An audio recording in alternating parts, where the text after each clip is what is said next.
শুভ সন্ধ্যা বন্ধুরা, welcome to another new blog. বিষয় হচ্ছে, দীর্ঘদিন ধরে আমি আমার চ্যানেলে অবশ্য ভিডিও দিইনি, প্রায় মাসখানিক হবে। কারণ আপনারা নিশ্চয় জানেন ওয়েডিং সিজন পড়ে গেছে। এই সময় ফটোগ্রাফারদের প্রচণ্ড কাজের চাপ থাকে, তা আমারও প্রচণ্ড কাজের চাপ ছিল, সময় করে উঠতে পারিনি। তার জন্য আমি আপনাদের কাছে ক্ষমা চেয়ে নিচ্ছি।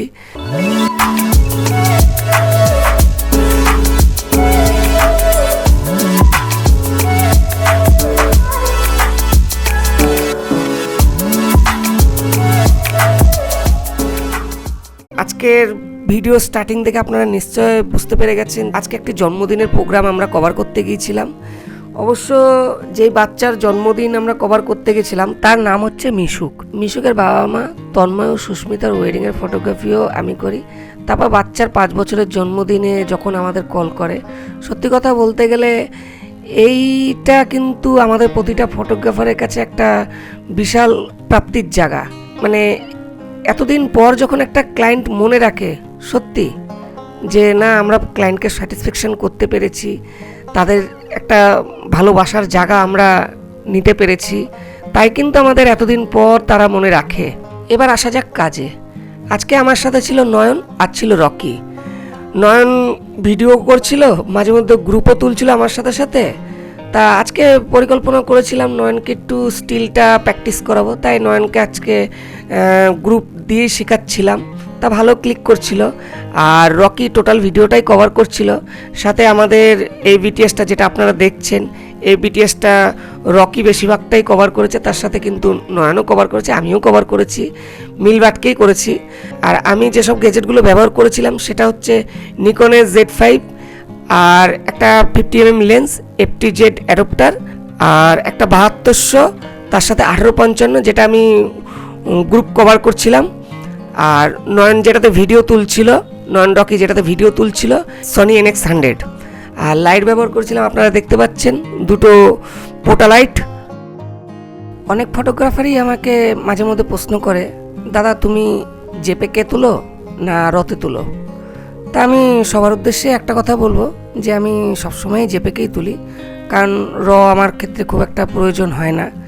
রয়ে ছবি তোলার যেমন কিছু সুবিধা হচ্ছে, পোস্ট প্রসেসিংয়ে লাইট বাড়ানো কমানো যায়, খুব ভালো কালার গ্রেডিং করা যায়, তেমন কিছু অসুবিধাও আছে, প্রচুর স্টোরেজ নেয়। কিন্তু যেক্ষেত্রে আমরা যখন ছবি তুলি, ছবি তোলার পর ক্লায়েন্টকে আমরা ডেটা প্রোভাইড করি, সেক্ষেত্রে জায়গার একটা সমস্যা হয়।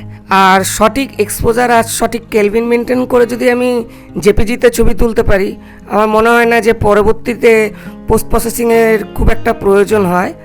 তাই আমি কিন্তু সবসময় জেপিজিতেই তুলি। আর যারা রতে তুলে তাদের নিয়েও কোনো আপত্তিকর আমি মন্তব্য করব না।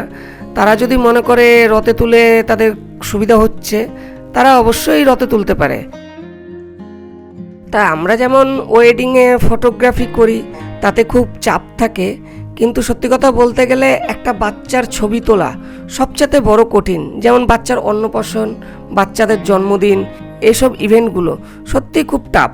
কারণ বাচ্চারা খুব একটা বোঝে না, তারা দৌড়ঝাঁপ করে, কখনো কান্না করে, কখনো ঘুমিয়ে পড়ে, আবার একটু 5 বছরের বাচ্চাদের অল্পতেই রেগে যায়। হ্যাঁ, তারপর এক জায়গায় দাঁড়া করালে অন্যদিকে তাকায়, এক্ষেত্রে একটু কিন্তু অসুবিধা হয়। মানে একটা ওয়েডিংয়ে কি হয়, ওয়েডিংয়ে আমাদের হেডেক থাকে, এটা তুলবো ওটা তুলবো, বর ঢুকছে, মানে বিশাল চাপ থাকে ফটোগ্রাফারদের। কিন্তু জন্মদিন, অন্নপ্রাশন এগুলো সত্যি খুব কঠিন কাজ। আজকে অবশ্য মিশুকে যখন ছবি তুলছিলাম, মিশু কিন্তু খুব শান্তগুচের একটা বাচ্চা।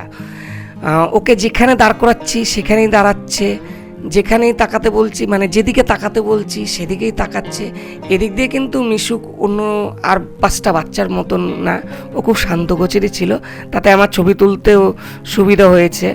তা প্রতিটা কাজে যেমন করি, আমরা বাচ্চার আগে পোর্ট্রেট ছবিগুলো তুলে নিই।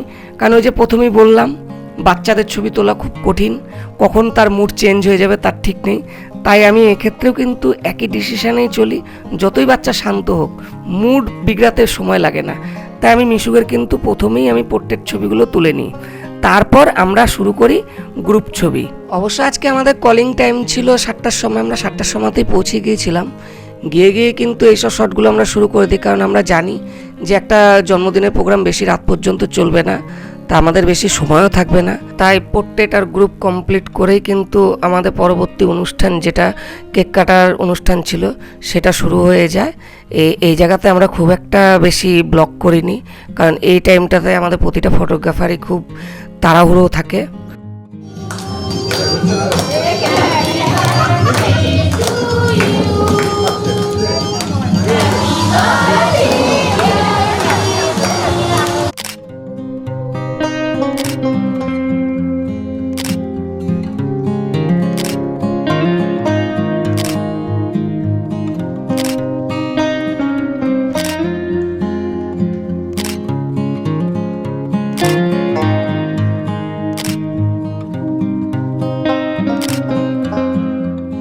কেক কাটার পরেও কিন্তু আমাদের কাজ কমপ্লিট হয়নি।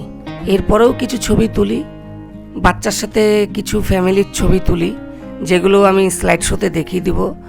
আর আমাদের ফেসবুক পেজের লিঙ্ক আমি দিয়ে দিব, যেখানে গিয়েও আপনারা ছবিগুলো দেখতে পারবেন।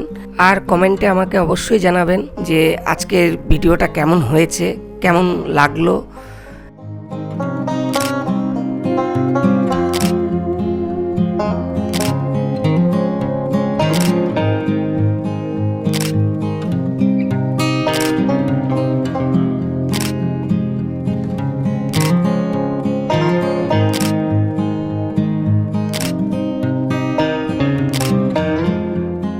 আমাদের কাজ যদি আপনাদের ভালো লাগে, চ্যানেলটি অবশ্যই সাবস্ক্রাইব করবেন, নোটিফিকেশন বেলে অবশ্যই ক্লিক করবেন, যেন পরবর্তী ভিডিওর নোটিফিকেশন আপনার কাছেই পৌঁছায়।